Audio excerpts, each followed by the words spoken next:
నమస్తే, నేను మీరు చూస్తున్నారు ఎన్ఎంఆర్ న్యూస్. కర్నూలు జిల్లా మండల కేంద్రమైన గోనియండ్ల ఎంపీడీఓ కార్యాలయంలో 75వ గణతంత్ర దినోత్సవ వేడుకలు ఘనంగా నిర్వహించారు. జాతీయ జెండాను మండల ఎంపీపీ నసరుద్దీన్, ఎంపీడీఓ ప్రవీణ్ కుమార్ ఆవిష్కరించారు. ఈ సందర్భంగా గోనియండ్ల మండల ఎంపీపీ నసరుద్దీన్, గోనియండ్ల మండల వైఎస్ఆర్సీపీ యూత్ అధ్యక్షులు బందినవాజ్, ఎంపీడీఓ ప్రవీణ్ కుమార్ మాట్లాడుతూ, భారతీయులకు ప్రాముఖ్యమైన రోజుల్లో జనవరి 26 ఒకటిని ఈ రోజున యావత్ భారతీయులంతా గణతంత్ర దినోత్సవాన్ని జరుపుకుంటారని, 200 ఏళ్ల బ్రిటిష్ పాలనకు చరమగీతం పాడుతూ ఆగస్టు 14, 1947లో మన దేశానికి స్వతంత్రం వచ్చినప్పటికీ బ్రిటిష్ పాలనలో తయారైన చట్టాలే అమల్లో ఉండేవని, ఆ చట్టాలు వద్దని మన దేశానికి కూడా ప్రత్యేక చట్టాలు ఉండాలని భావించి భారత రాజ్యాంగాన్ని తయారు చేశారని, భారత రాజ్యాంగ రూపకల్ప బాధ్యతను డాక్టర్ బిఆర్ అంబేద్కర్ తన భుజాలపై వేసుకుని రూపొందించారని, మొత్తం 389 మంది సభ్యులు 2 సంవత్సరాల 11 నెలల 18 రోజుల్లో రాజ్యాంగాన్ని రూపొందించారని, రాజ్యాంగాన్ని 1949 నవంబర్ 26న రాజ్యాంగ పరిషత్ ఆమోదించినప్పటికీ 1950 జనవరి 26 నుంచి పూర్తి స్థాయిలో అమల్లోకి వచ్చిందన్నారు. ఈ కార్యక్రమంలో ఎంపీడీఓ కార్యాలయ సిబ్బంది, ఎంపీటీసీలు పద్మనాభం, సప్లయర్ రఫీక్, ఉస్మాన్, వైసీపీ నాయకులు, కార్యకర్తలు తదితరులు పాల్గొన్నారు. గణ అంటే సమూహం, ప్రజలు. తంత్రం అంటే సూత్రం, పాలన. గణతంత్రం అంటే ప్రజల కోసం సూత్రం రాయడం. మన దేశంలో అనేకమైన జాతులు, మతాలు కలిసి ఒక్కటిగా జీవించడానికి రాయబడిందే రాజ్యాంగం. ఈ రాజ్యాంగాన్ని అమలుపరిచిన రోజునే మనం గణతంత్ర దినోత్సవంగా జరుపుకుంటాం. మనకు స్వాతంత్రం 1947 ఆగస్టు 15న స్వాతంత్రాన్ని అయితే సాధించుకోగలిగాం. కానీ మనకంటూ ఒక రాజ్యాంగం అంటూ ఏది లేదు. అంటే మనం ఎలా జీవించాలి, ఎలా గడపాలి, ఏ విధంగా మాట్లాడాలి. ఈ రాజ్యాంగ పరిషత్ను బాబు డాక్టర్ రాజేంద్ర ప్రసాద్ గారిని అధ్యక్షునిగా, అలాగే మన బిఆర్ అంబేద్కర్ గారిని ముసాయిద్ కమిటీ చైర్మన్గా నియమించి రాజ్యాంగాన్ని నిర్మించడం జరిగింది.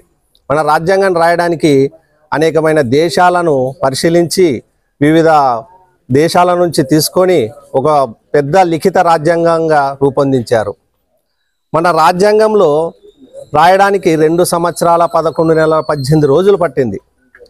మన రాజ్యాంగం మొదటి పేజీలో భారత ప్రజలమైన మేము భారత్ను సర్వసత్తాక, సామ్యవాద, లౌకిక, ప్రజాస్వామ్య, గణతంత్ర రాజ్యంగా ఏర్పరచాలని, సామాజిక, ఆర్థిక, రాజకీయం, న్యాయం, ఆలోచన, స్వేచ్ఛ, హోదా, అవకాశాల విషయంలో సమానత్వం, వ్యక్తి గౌరవాన్ని, దేశ సమగ్రతను కాపాడడానికి దీక్షాబద్ధులమై ఉన్నామని ఈ రాజ్యాంగాన్ని 1949 నవంబర్ 26న మాకు మేముగా సమర్పించుకుంటున్నాం అనే ప్రతిజ్ఞతో కూడిన వాక్యాలు ఉంటాయి. ముఖ్యంగా మనకి సార్వభౌమాధికారం అంటే ఇతర దేశం నుంచి మన దేశంలో జోక్యం అవసరం లేదు అని. సామ్యవాదం అంటే ధనికుల నుంచి డబ్బులు వసూలు చేసి, పన్నులు వసూలు చేసి నిరుపేదలకు అందించడం. లౌకికవాదం అంటే మన దేశంలో అనేకమైన జాతులు ఒక్కటిగా జీవిస్తామని చెప్పడం.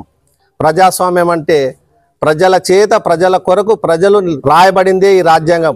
అంటే గణతంత్రం అంటే ప్రజలే ప్రభుత్వం, ప్రభుత్వమే ప్రజలు. 75వ గణతంత్ర దినోత్సవ శుభాకాంక్షలు. జై హింద్. గోనియండ్ల గ్రామ ప్రజలకు, ప్రెస్ మిత్రులకు, మొత్తం స్టాఫ్ సిబ్బందికి అందరికీ 75వ రిపబ్లిక్ డే శుభాకాంక్షలు తెలియజేస్తున్నామండి. రిపబ్లిక్ డే మనకు స్వాతంత్రం వచ్చిన తర్వాత మనకంటూ గవర్నమెంట్ ఆఫ్ ఇండియా యాక్ట్ ప్రకారమే 1935 ప్రకారమే రూలింగ్ జరగడం స్టార్ట్ చేసింది. సో స్వాతంత్రం వచ్చిన తర్వాత మనకంటూ ఒక ప్రత్యేక రాజ్యాంగాన్ని రూపొందించి దాన్ని అమల్లోకి తీసుకొచ్చిన రోజుని మనం రిపబ్లిక్ డేగా సెలబ్రేట్ చేసుకుంటున్నాం. 75 సంవత్సరంలో చాలా చేంజెస్ జరిగినాయి. ప్రతి ఒక్కరూ ప్రశాంతంగా, ప్రతి ఒక్కరికి సమానంగా హక్కులు కల్పించడమే రాజ్యాంగం ముఖ్య ఉద్దేశం. సో దాన్ని పాటించుకుంటూ మనం 75 సంవత్సరాల్లో ఈరోజు సెలబ్రేట్ చేసుకోవడం జరిగింది. మరొకసారి ప్రతి ఒక్కరికి రిపబ్లిక్ డే శుభాకాంక్షలు తెలియజేస్తున్నాం. ఎంపీడీఓ గోనియండ్ల. ఈ వీడియో కనుక మీకు నచ్చినట్లయితే వీడియోని లైక్ చేసి మన ఛానల్ని సబ్స్క్రైబ్ చేసుకోండి.